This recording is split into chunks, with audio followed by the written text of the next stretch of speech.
Thanks for joining us. Andrew Grabata here with Smarter HSA. Guest Brad Merker is joining us today. He's an expert in self-funding, been in the business 39, 40 years, so thanks for joining us. Yeah, you're welcome. And today we want to talk about self-funding when it comes to how people can combat some of these rising costs. There's a lot of new ideas out there for the employer market, so just want to have a conversation about some of the things going on today. Sure, great. Well, I mean, self-funding has been around forever and ever. I mean, when I first got into the business in 1980, there was self-funding, but usually it was taking a fully insured program and maybe self-funding the deductible or self-funding some of those items. Only the big companies self-insured. And then over time, probably within maybe 5 to 10 years of being in the business, it started to evolve where smaller companies would self-insure. 15, 20, 25 life groups would self-insure. Sure.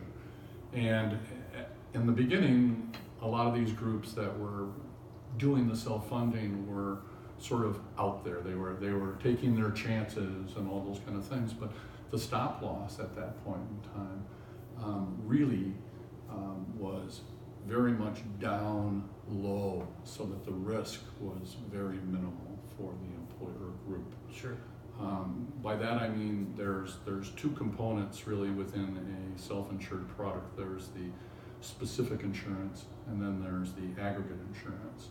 And the specific is limiting any individual claim to a certain level.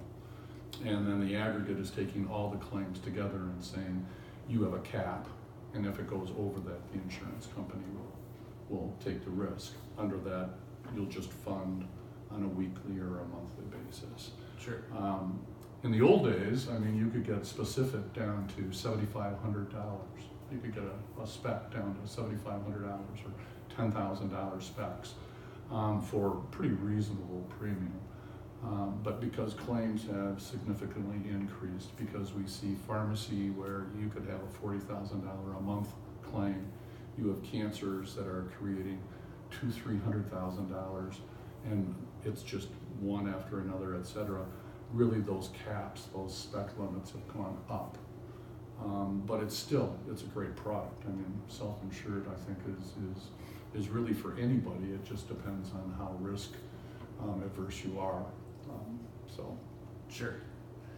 When it comes, so for the average employer out there, if you were to compare a fully insured plan, which most of them are used to today, to a traditional self-funded plan, how would you describe just the basics of the differences between those two?